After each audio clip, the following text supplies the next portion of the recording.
Krishna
Who remembers what we were up to, where we ended in last Sunday's class? Yeah. Mahaprabhu meets Tapan Mishra. Where? And Chandrasekhar in Varanasi. Just let me read those verses again. And do you remember exactly where we ended? I think he meets Chandrasekhar. Excuse me? He meets Chandrasekhar. Yeah. Okay, I'll just read the verses quite quickly and comment a little bit. So Sri Caitanya Mahaprabhu, he was on fire with his desire to go to Sri Vrindavan Dham from Jagannath Puri. So it's quite a long journey, especially when you're walking. It's thousands of kilometers. So he walked through the Jarikanda forest and fully absorbed in thoughts of Krishna, thoughts of Vrindavan. He was seeing everything in relationship to Vrindavan. And this is the way to go on pilgrimage, practically speaking, and this is the way to live one's life, practically speaking, to see everything in relationship to one's goal. Even on the material level, people who are extremely successful, extremely motivated, whatever they see in relationship to the goal that they want. Again, even materialists. So Chaitanya Mahaprabhu was fully absorbed, and his absorption was so that he affected the tigers that he saw, the elephants, the deer, peacocks, everything. That he saw all hills as Govardhan Hill. He saw all rivers as the Jamuna, and he just chanted and chanted in full absorption as he was going. And again, this is the way to go on pilgrimage, because otherwise, if we go to a holy place and thinking of all our mundane, regular activities, our consciousness, when we get there, even though the place is holy, it will be quite materialistic. And then we can slowly, perhaps move our consciousness in the direction of the purpose for which we've traveled there. And that's another point, that people don't don't understand the purpose of going on pilgrimage, because there's a word in English called liminal space. This is what the word tirtha means. It means it's liminal. It's like the doorway. Like a doorway isn't in this room, and it's not in that room. It's a threshold. It's the way to go through. And you're halfway in one and halfway in the other. So a holy place like Vrindavan Dham is at the topmost. It's Tirtharaj. It's the topmost of tirthas. And if one can be as pure as possible, as desirous as possible, as one is, if one's going to that holy place, then one will arrive in the correct condition to be able to pierce, to view through the other side and see something according to one's consciousness, depth of one's consciousness, to be able to perceive the spiritual realm. Great souls, when they go to Vrindavan or live in Vrindavan, they're not perceiving it the way an ordinary person will perceive the place. There's one book called Vrindavan Mahim Amrita by Sri Prabhupada Saraswati, and the way he describes Vrindavan, it'll shock you. Of course it's poetic, but it'll shock you because it's so different from what our mundane eyes see. He sees the land of Krishna.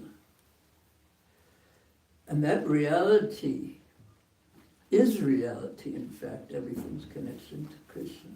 And we, stuck in material consciousness, stuck in the material world, we see things according to our consciousness.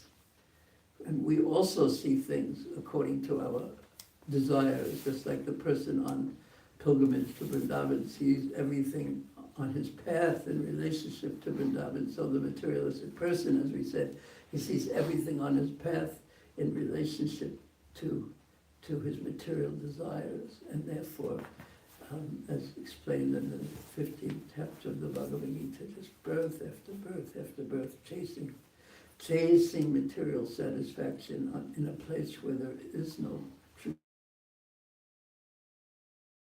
satisfaction. Chasing that desire and chasing that desire and this desire and that desire. So consciousness, our attempt is to change our goal in life to the deepest spiritual goal, which is actually in Sanskrit the word is prayojana, which means the goal, but it also means the necessity. So that is actually the necessity of life that gives nourishment to the soul, to ourselves, to have, to be in relationship with the deepest of spiritual places, Sri Vrindavan Dham. So Mahaprabhu was going, and then on the way to, and he was, another point that really stuck in my mind was that when he was going, and he saw the people, and he just blessed them by his presence, because of his deep absorption. And that's what it means to be a sadhu. It means depth of internal absorption. So it's not the external activities of a sadhu that make him a sadhu, but it's the internal absorption which naturally results in the detached from matter external activities. In touch, sadhu means one who's in touch with the sat, the eternal, that which is real, which is eternal. So on the path, when he was just before entering Benares, which is relatively close to Vrindavan, Prayag, everyone goes to Prayag and then onward to Braj, he just thanked his assistant, Balabhadra Bhattacharya, because who was taking care of the external things on his journey. He was taking care of the simple necessities of life for Mahaprabhu. When he was this, Mahaprabhu was so thankful, because it's important to thank those who assist us on our journey. And Balabhadra Bhattacharya, who was assisting Mahaprabhu, his reply was that it's your mercy and my fortune that I'm able to accompany you on this journey. It's my fortune to be able to serve you, because seva, or service, is really the purpose of life. This is sanatan dharma. This is the actual nature of the soul, to serve.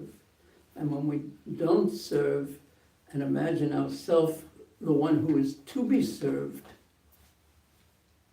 when we imagine ourselves not as servant, but the one to be served, then we are in the material world, in material consciousness, and in an ocean of what will be ultimately disappointment.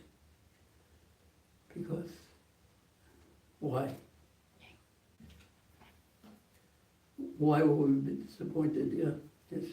Because you won't be able to convince everyone to serve you. Or anyone to serve you, more or less. But everyone is imagining themselves. This is ahankara, the sender.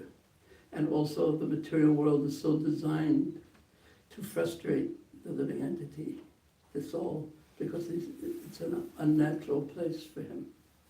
He is eternal, and he belongs in the realm of eternality. And here in the realm of the always changing, always shifting, temporary, there's always a dissatisfaction, and there's always a material hope that if I get this, or if I get that, or if I'm in that situation, or if this goes away, then my satisfaction will be there, my happiness will be there. But it's a hope that never fructifies, it never reaches its conclusion, because this is the wrong place for it. The example we used to give many years ago is like a fish out of water. Until he's in the water, whatever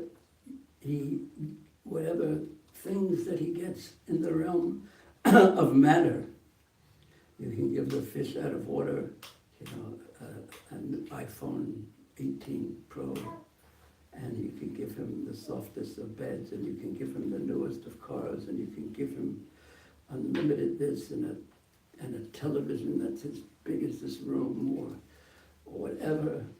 But no deep satisfaction will always be somewhere else. Only if this, only if that, only if that. And then we spend our life just chasing the only ifs, only if this, and then at the end of our life,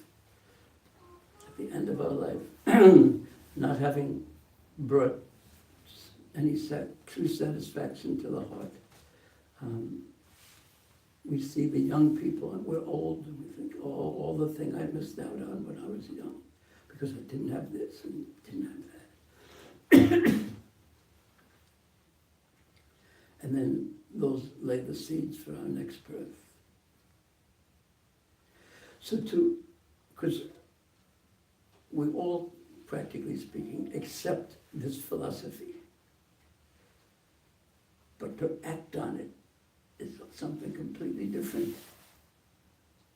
To accept it intellectually is one thing, that there's no happiness in the material world, and no matter what I get, it doesn't bring true satisfaction, etc., etc., etc., etc. I'm eternal, and this is the realm of the temporary. We can accept it philosophically, we can read the Bhagavad Gita, but then to apply it to our life, takes knowledge and determination and detachment, or sometimes it takes frustration. Sometimes when we receive a big slap from material energy, then we become very pious and very detached, and then we can pray or something like that. But to actually be positively motivated, what do we need? We need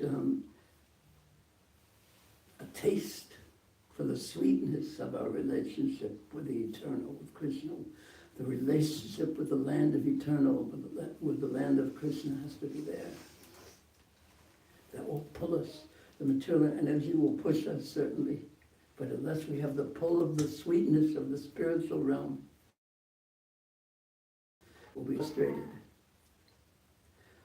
So on one hand, Srila Bhaktisiddhanta Saraswati Thakur said, as we learned from Prabhupada, that when one accepts that no situation in the material world can make me happy, I mean deeply accept it, not just intellectually accept it, but if we deeply accept that, what to speak of acting on that principle, he said, continuing his words, that one who thinks like that, has that understanding and acts on it even, especially, is taking the greatest step forward in spiritual life.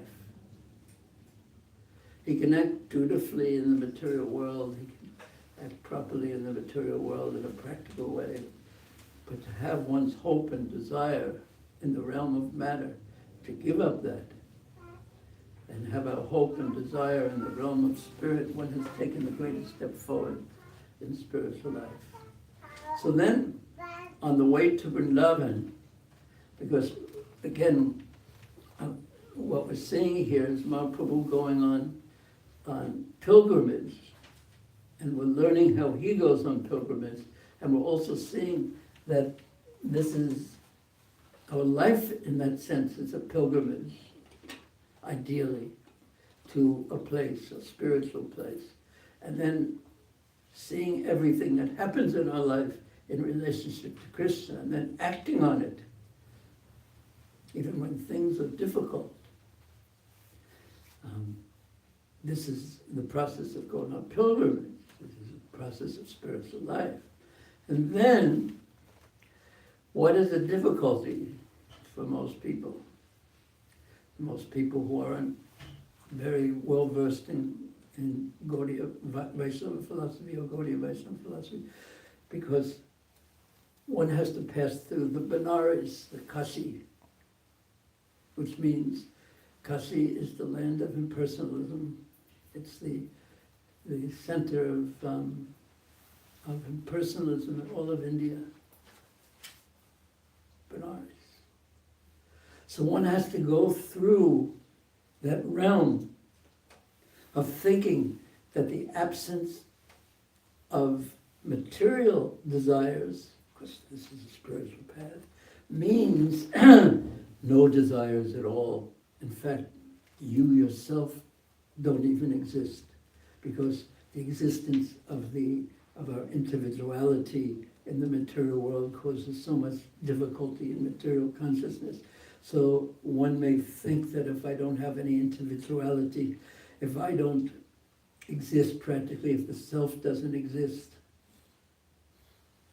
then the freedom from misery will be there, as if freedom from misery is the same as the positive bliss of spiritual life. So one has to pass through that. So Mahaprabhu is going to have two passes through this, one on the way to Vrindavan and one on the way back from Vrindavan when he's returning to Jagannath Puri.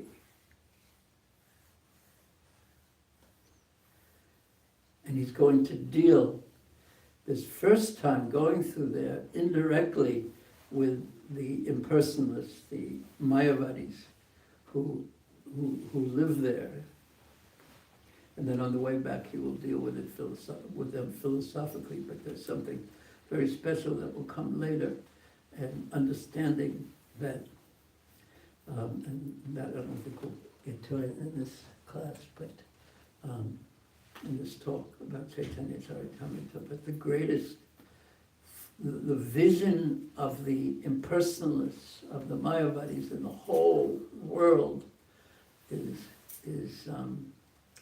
it's absent of the personalism of Vaishnavism.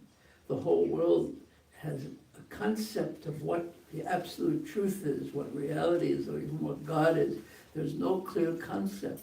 What to speak of that concept being, as the Vaishnavas see, that the absolute truth is not impersonal.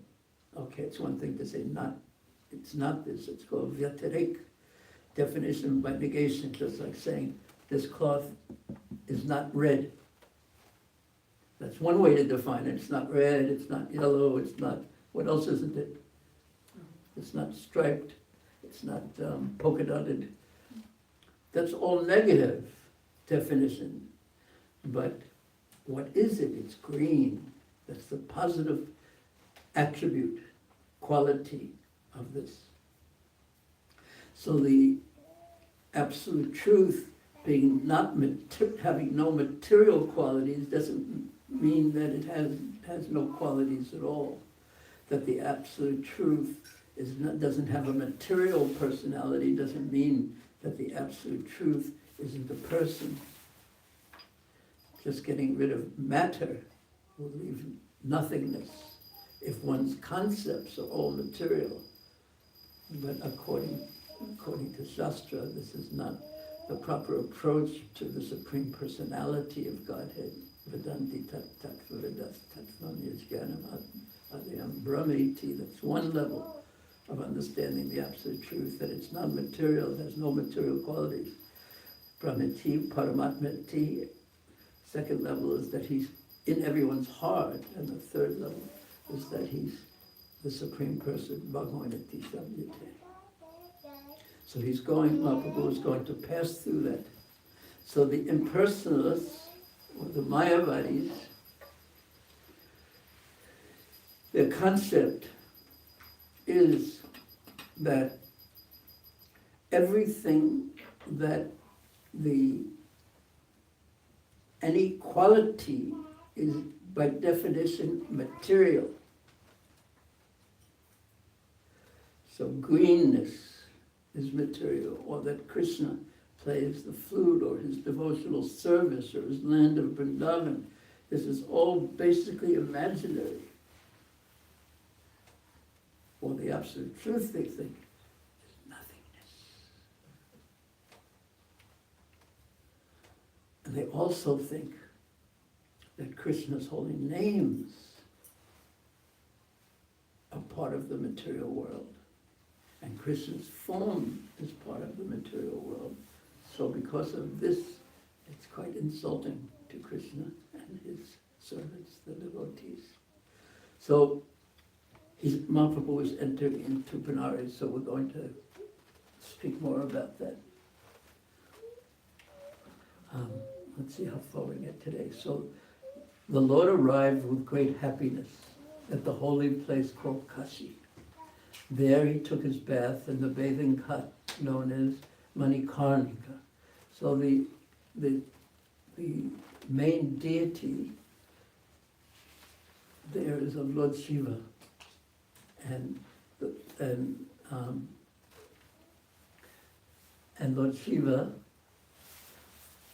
it is said that in Prabhupada's purport he explains some of the history of this Manikarnika, how an earring fell from Lord Shiva or Lord Vishnu to this place in a bathing hut, and therefore it is called Manikarnika, and it's right by the Ganga. How many of you have been to Benares? Only one person. Two people. When did you go to Benares? A long time ago. You mean in last life or this life? Yeah. What did you think? I can't remember very much except the market. I went for sari shopping. Benares saris are very, very famous silk saris. So did you get any nice saris? I wasn't buying saris, somebody else was buying the saris, You accompanied them. and I accompanied them. Okay. So Mahaprabhu, he went there and he was bathing in this famous Karnika Ghat. And at that time, Tapan Misra was taking his bath in the Ganga, and he was astonished to see Chaitanya Mahaprabhu there.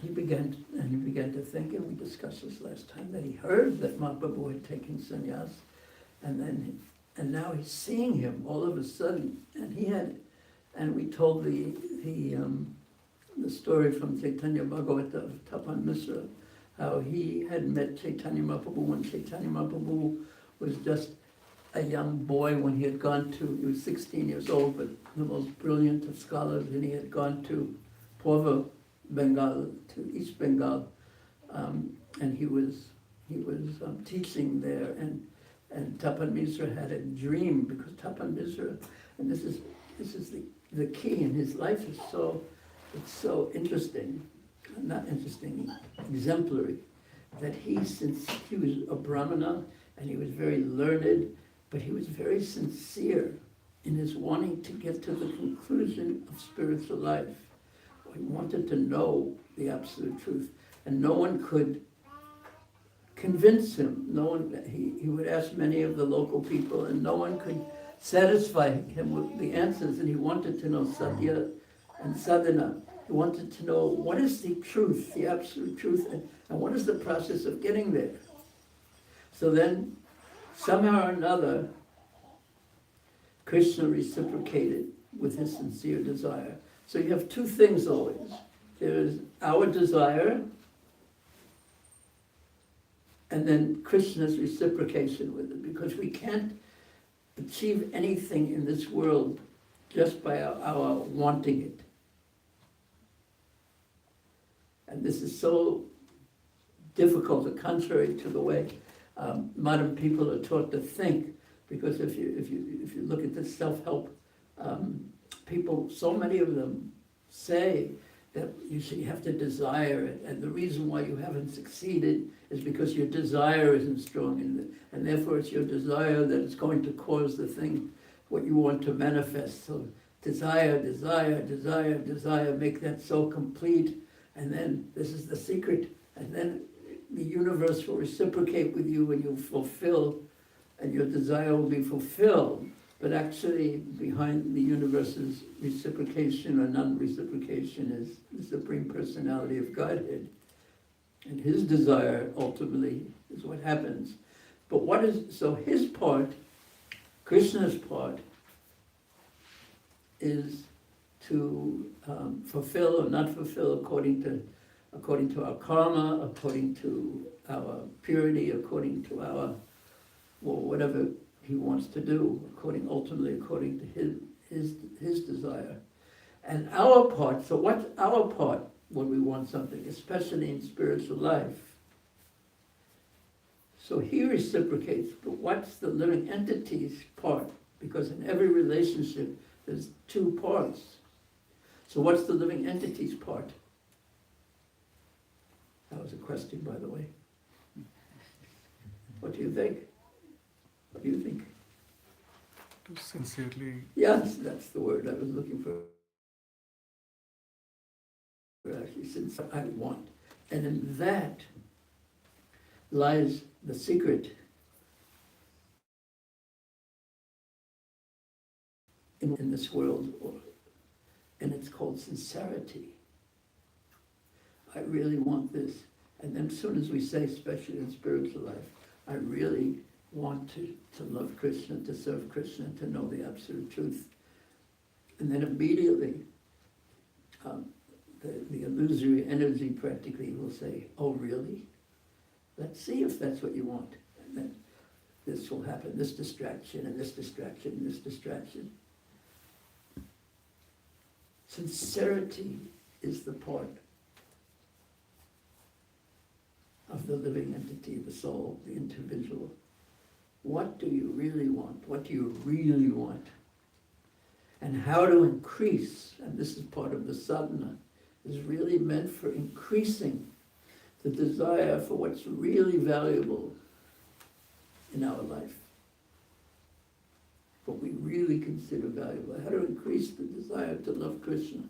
That's the purpose of sadhana. Loving service, not just love in a sentimental way, but loving service. So Tapan Misra was in what's now Bangladesh, and he really wanted to know the absolute truth and the goal of life and how to achieve it. And Krishna reciprocated with him in the form of a dream. And the dream said, you go and see this Nimai Pandit, who now is Sri Chaitanya Mahaprabhu, who was 16 years old at that time. And he's actually the Supreme Lord.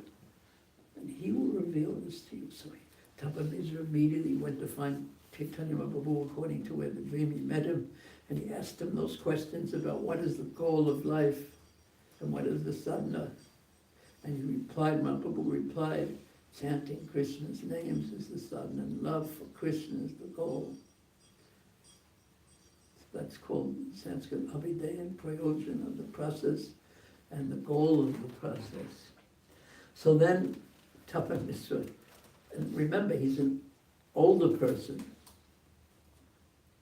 and Chaitanya Mahaprabhu is 16 years old, basically. And his response to that is, I just want to stay with you. I want to be with you. Mahaprabhu was so powerful and so attractive and so knowledgeable. So attractive because he's the Supreme Lord. So otherwise, how could this learned Brahmana who was so sincere, why did he respond? I wanted to stay with you because Mahaprabhu was just returning to Navadvip Mayapur at that time. So Mahaprabhu told him, no, you can't come with me, but go to Benares. And there I will instruct you further. So this meeting right now that's of Tapan Misra and Sri Chaitanya Mahaprabhu, we figured it out last week, it's at least 8 or 10 or more years later. And Tapan Misra had been waiting in Benares for all that time, which brings to the next point. That not only do we have to desire and practice sincerely and develop the attraction, but one of the hardest parts of spiritual life is the patience required and maintaining one's strength of purpose and increasing one's desire, and that's what the patience is meant to do. Not that we just patiently just wait, oh, it's been another day and he hasn't come. Another day tomorrow. Okay. No, but that time is meant to, like cooking time, to ripen our heart and prepare it so that if he doesn't come today, what will I do? What's my life worth? So he went on like this for days and days and days and days, and the days went to months, and months went to years, and the years went to 2 years, 3 years, 4 years, 5 years, 7 years, like that. And there was no communication, practically speaking. So he says, I've heard that Mahaprabhu had taken sannyas, which was maybe 5 years ago. And now he just sees him. And Mahaprabhu was only going to stay a few days. But on the way back from Vrindavan, that's when he's going to fulfill his promise that the Tapan Misra was waiting for so many years. There I will instruct you. But it takes its time. So when one takes the spiritual life, very often one does it in a dreamy, imaginative way, in the sense of, oh, this is going to be so much fun, and this problem's gone, and this problem's gone, and this problem's gone. But it takes the following the process patiently. Presence, process, patience. Presence means the sincerity to keep following. And if we follow properly, if we attempt to follow properly, what's the first thing that happens?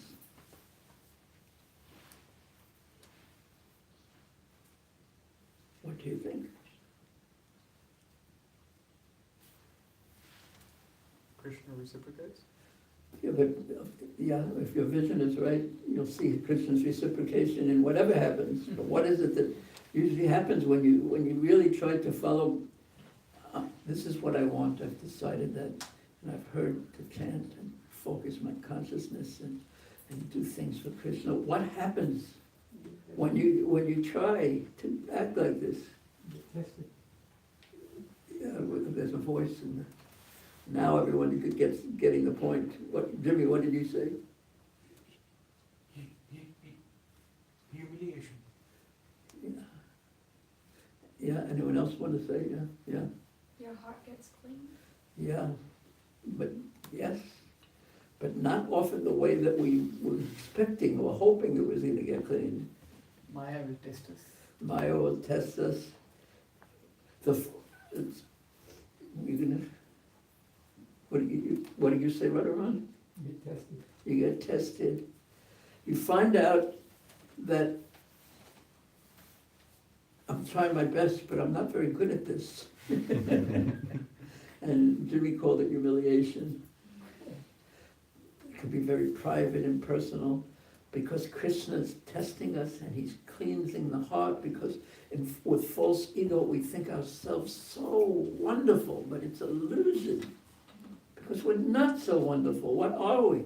We're tiny and insignificant. According to Shastra, the soul is 1/10,000th the tip of a hair in size, and if I had one right now, I'd pull one out, and then we cut it in 10,000, and then another 10,000, and then, I mean, it's really, we're tiny, but so powerful.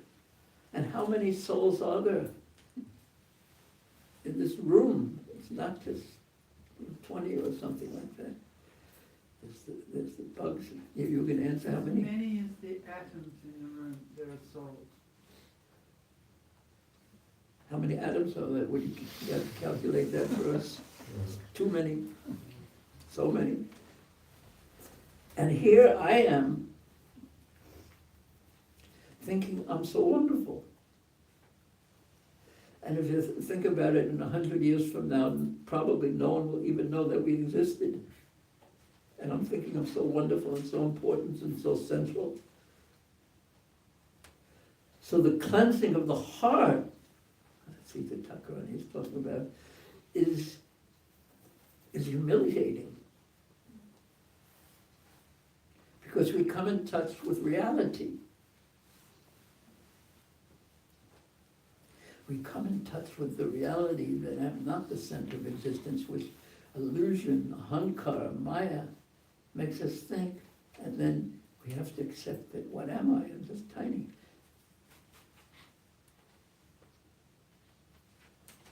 And not only that, rather than being the center and hoping that everyone will serve me, that I should serve everyone else. Then we're on the path.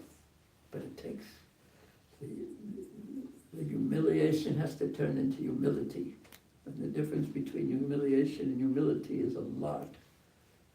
Because the material energy will humiliate us, but it's the rare soul who becomes humble by it.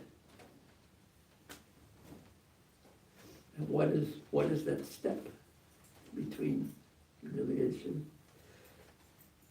Prabhupada once said, when he was in the last years of his life, he said, an old man can't be proud. Why? That goes for old ladies too, by the way. But why? Why can't an old person be proud? Yeah. All the qualities that are going away that you used to be proud of. And they thought that, I can tell you from experience, all the things you thought were you, that I'm better than others, and one by one, you lose them. No strength, no beauty, no abilities. And I thought that was me.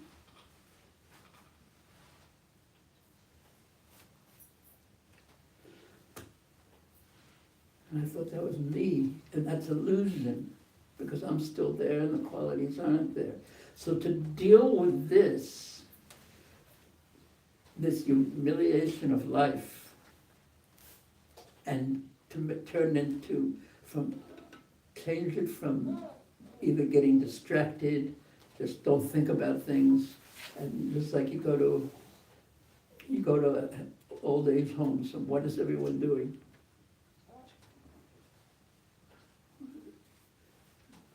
The square, I know, but what do you mean? Watching It's like people. really, it's so old-fashioned, the tube is not this big anymore, it's huge. And I remember we visited your mother one time, and they were watching these movies from 1940s and stuff like that. It didn't make any difference, really. They weren't there. Because they were doing this. Just something to absorb the consciousness so it doesn't have to deal with the reality of the situation. And that's, you can generalize that into to distract, fill in the spaces of what am I supposed to be doing. But that doesn't turn the humiliation of old age into required to do that. Facing the reality, not being distracted, and then what's the, anyone's, yeah. Surrender. Yes, surrender means Krishna, I'm yours. And this difficulty is not that I don't deserve it.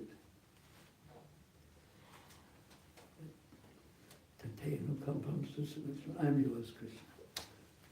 And please, how can I serve you in every situation? And if we have that strength and that sincerity, then Jivatyo Mukti Pade says, you're already in the spiritual Krishna fully. He hears all the prayers of those who are Sharanagata, who are surrendered.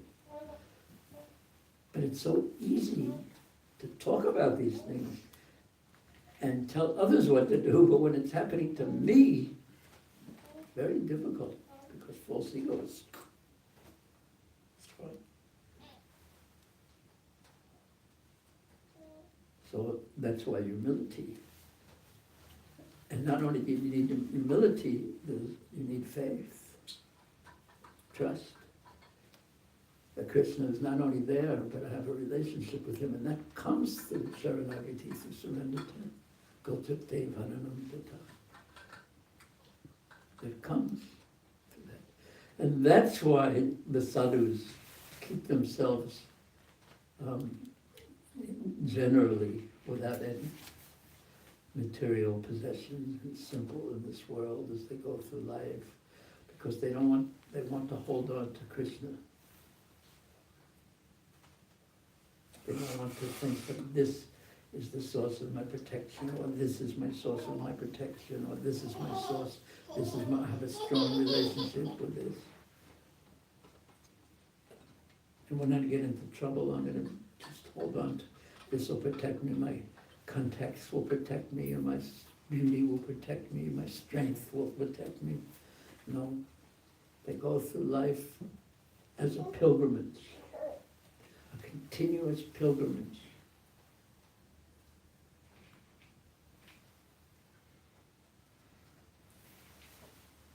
Just learning the art of seeing Krishna in all things at all times and depending on Krishna.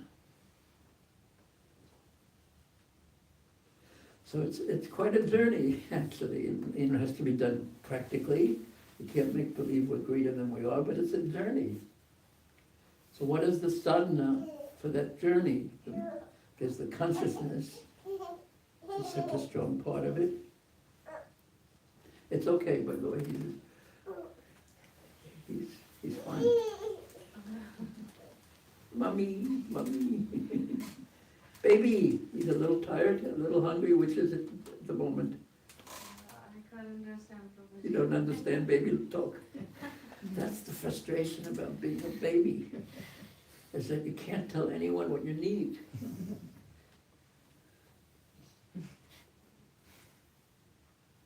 All you know how to do is cry. And also there's different kinds of crying in this. Yeah.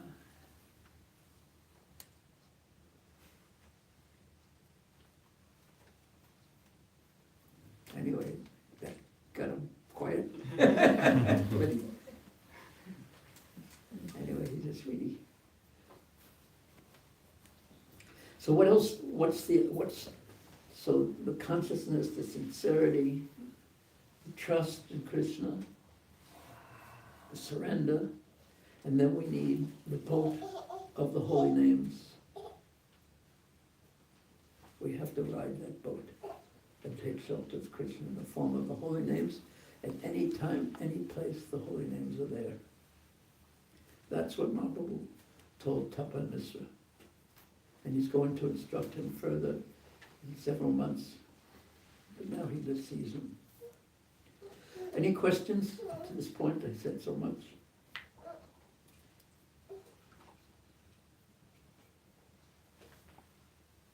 Yeah.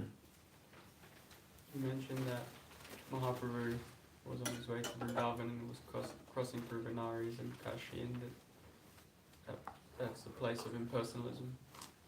And that, correct me if I'm wrong, but were you saying that the devotees also on their pilgrimage in life have to cross through that impersonalism? Well, yeah, the desire for liberation. The desire just to, I wish all this difficulty would just go away, that's all I really want. So I've reflected on how, although, like you mentioned, on a theoretical point of view, I subscribe to a personalist understanding of reality, but practically I'm more or less impersonalist. How can one, or how can I cross over a little bit more into that personalist?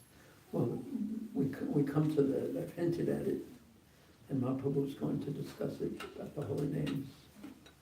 But it's basically the process of touching Krishna, being in touch with Krishna, hearing the Bhagavatam about the sweetness of what Braj is. We have to hear that. We have to become attracted to that realm.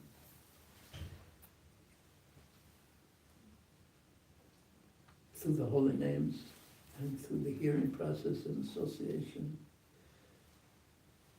Yeah, that has to grow. That side has to grow. It's natural to want to be free from miseries, just like a person in prison. It's natural for him to want to get out of prison.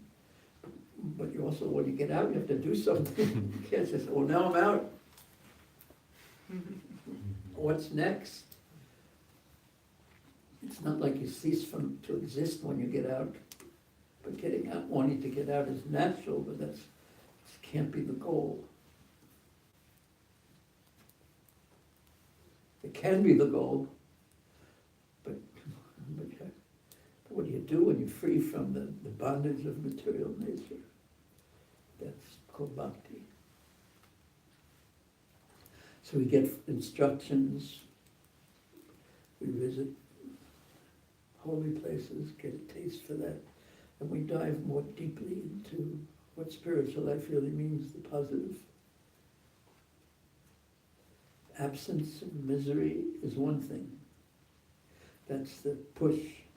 But the pull is the taste, the higher taste.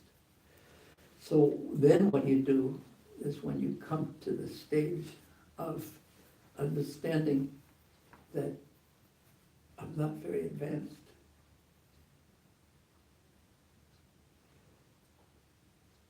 another humiliation. Then you have to take shelter of Krishna. Don't be afraid of that, because that's an impetus to move forward, but it's pushing us forward to taste.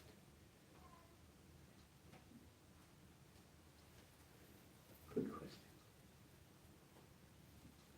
So then it takes repeatedly hearing the philosophy and association and introspection, watching how you're dealing with life and getting some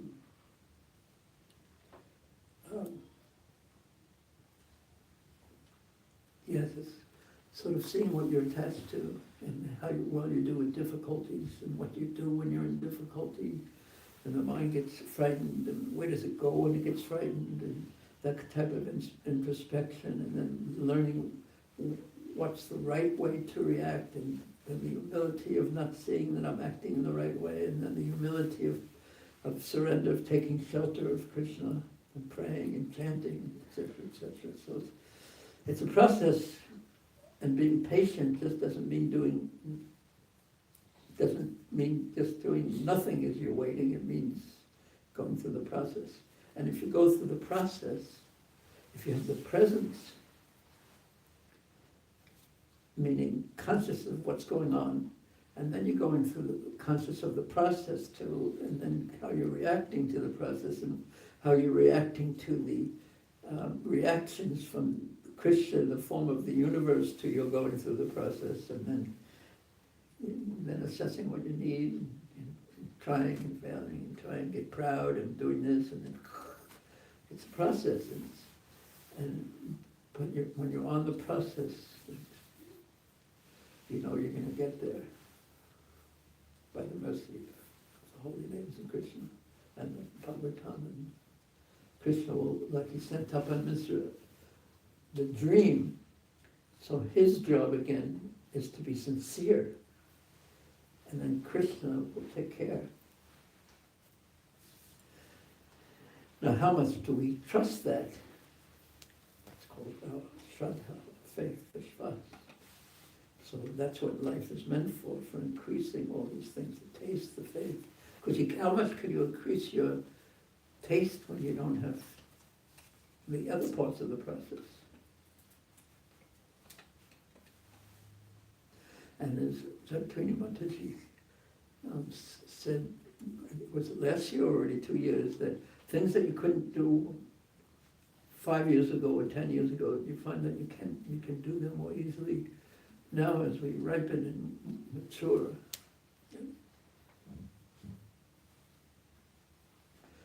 So, and the journey is, the hardest part is this first steps, in a sense, and then the continuation. Any other questions? Yeah. Well, I'm trying to understand this. When Tapan met Mahaprabhu at the age of 16, and Mahaprabhu advised him to chant. He asked him about the sadhya Yeah. and the sadhana. What's the goal?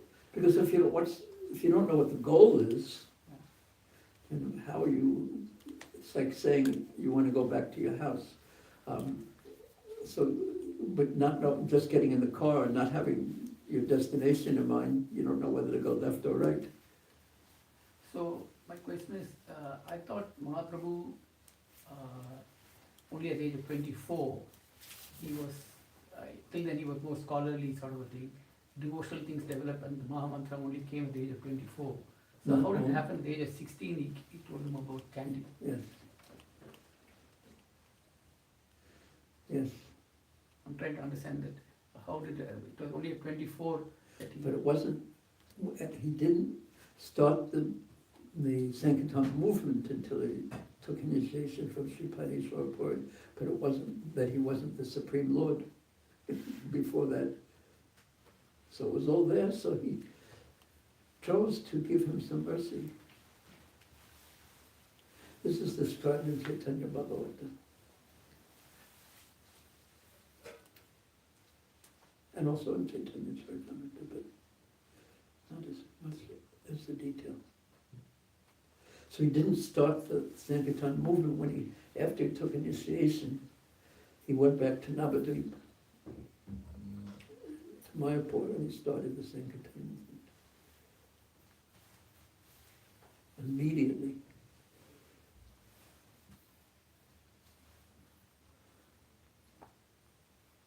Is that as clear as... Okay. Any other questions or comments?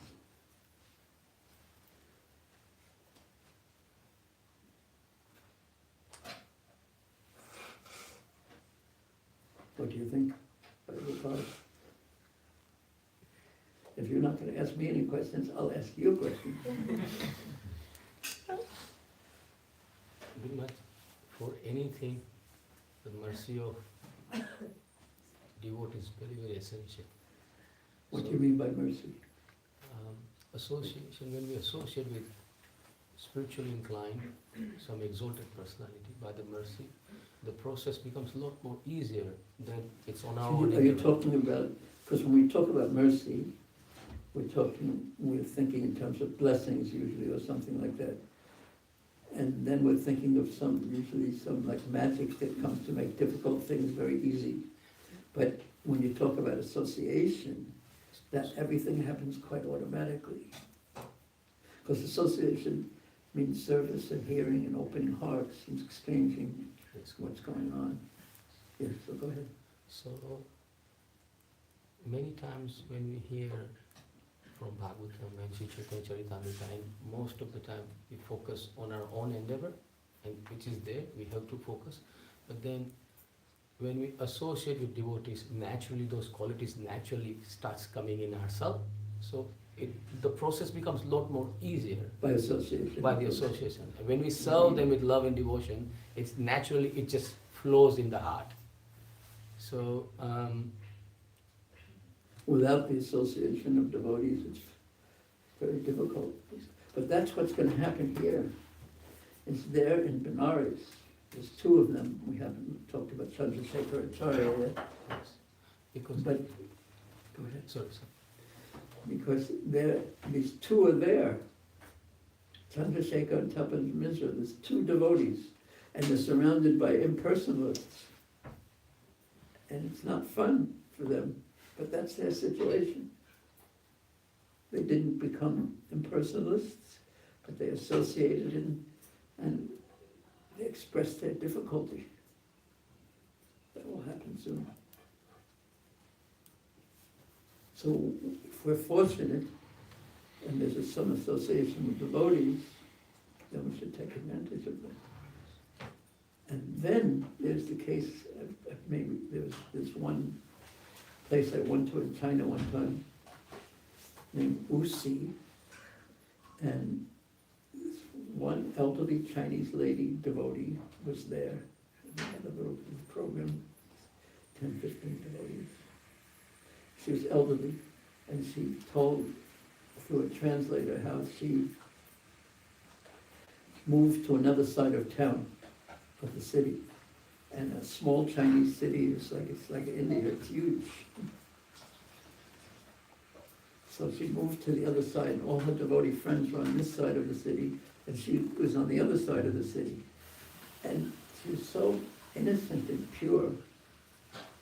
She thought, Krishna would never put me in a place where there were no devotees. So this is what she said, I began praying to Krishna to let me know who the devotees near me are. And then she said, and here's one and here's another one. And now we gather every night and have kirtan.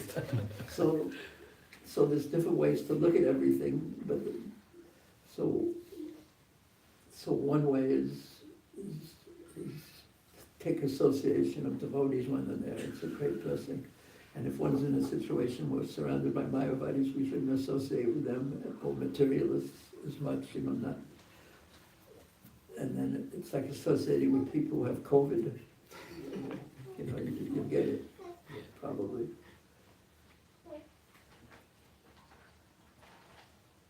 And if you somehow in a situation, try to evoke your sincerity and pray to Krishna, please give me some devotees to associate with. And be thankful for gifts we get. In that way, just like Gopal Prabhu asked, most of the time it's very difficult to move from not accepting Krishna's words, Bhagavad Gita, Bhagavatam, to accept it. That's very difficult. But also, after accepting, to act on it, that's also not very easy. That's most difficult. That's the most difficult part, yeah. Not only is it not so easy, it's the most difficult part. And then in between you could say to advise others is easier. And then, but to do it oneself, because the mind says no. So anukul situations, favorable is very, very good to, the devotees are naturally, one starts acting, yeah. Okay, let's stop here. Hare Krishna. Srila Prabhupada, Sri Chaitanya, Sri Chaitanya, Sri Chaitanya, Sri Chaitanya, Sri Chaitanya, Sri Chaitanya, Sri Chaitanya,